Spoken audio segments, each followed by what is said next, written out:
This is a story about a world obsessed with stuff. It's a story about a system in crisis. We're trashing the planet, we're trashing each other, and we're not even having fun. The good thing is that when we start to understand the system, we start to see lots of places to step in and turn these problems into solutions.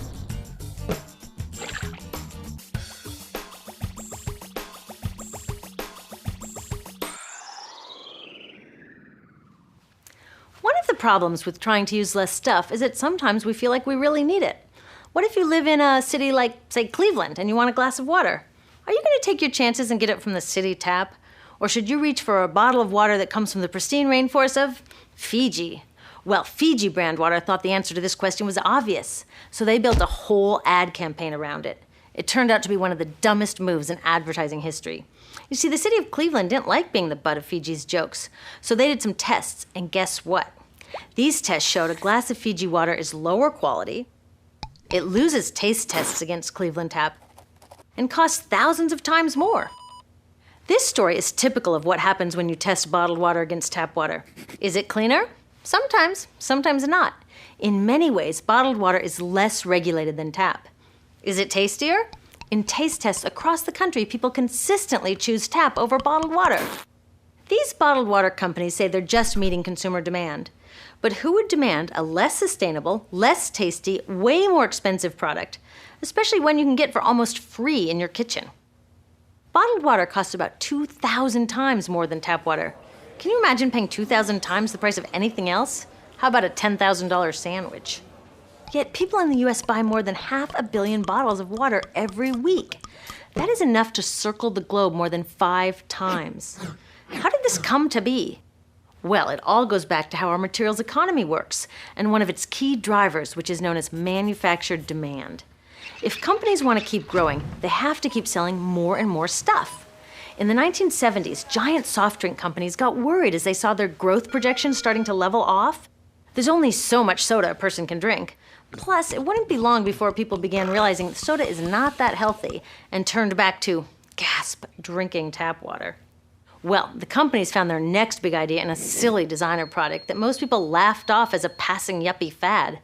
Water is free, people said back then. What will they sell us next? Air? So how do you get people to buy this fringe product? Simple. You manufacture demand. How do you do that? Well, imagine you're in charge of a bottled water company. Since people aren't lining up to trade their hard-earned money for your unnecessary product, you make them feel scared and insecure if they don't have it. And that's exactly what the bottled water industry did. One of their first marketing tactics was to scare people about tap water with ads like Fiji's Cleveland campaign. When we're done, one top water executive said, tap water will be relegated to showers and washing dishes. Next, you hide the reality of your product behind images of pure fantasy. Have you ever noticed how bottled water tries to seduce us with pictures of mountain streams and pristine nature? But guess where 1/3 of all bottled water in the US actually comes from? The tap.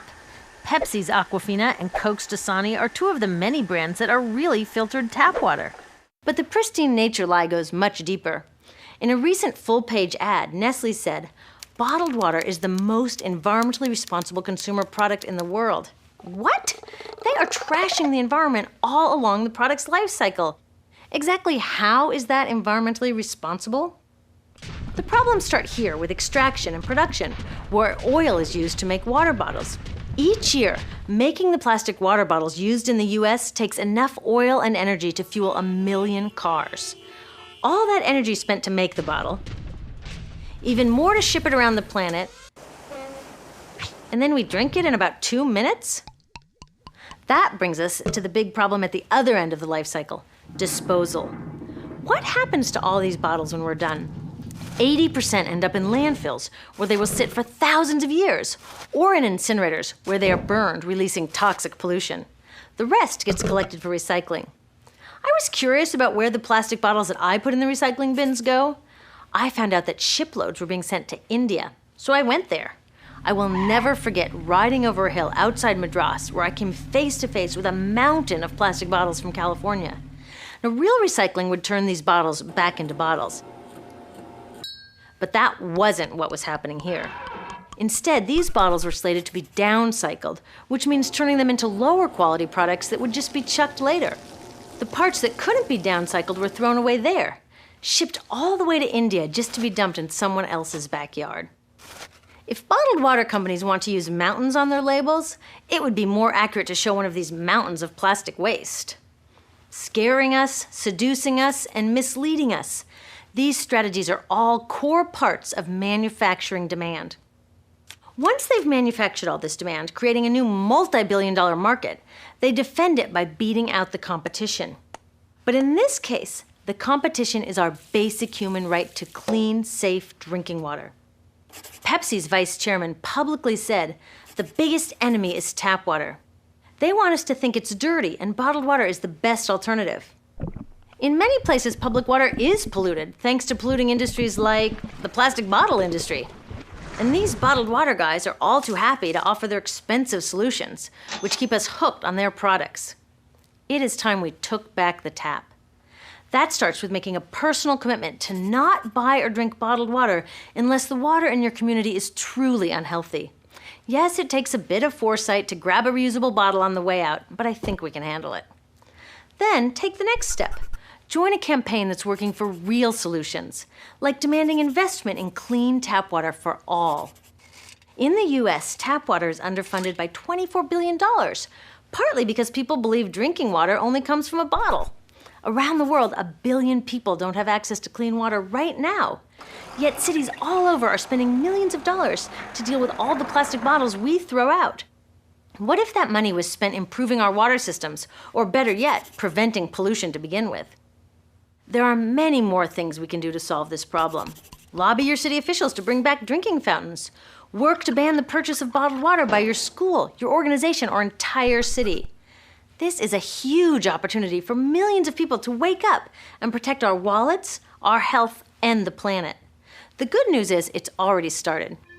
Bottled water sales have begun to drop while business is booming for safe, refillable water bottles. Yay! Restaurants are proudly serving tap, and people are choosing to pocket the hundreds or thousands of dollars they would otherwise be wasting on bottled water. Carrying bottled water is on its way to being as cool as smoking while pregnant. We know better now. The bottled water industry is getting worried because the jig is up. We are not buying into their manufactured demand anymore. We will choose our own demands, thank you very much, and we're demanding clean, safe water for all.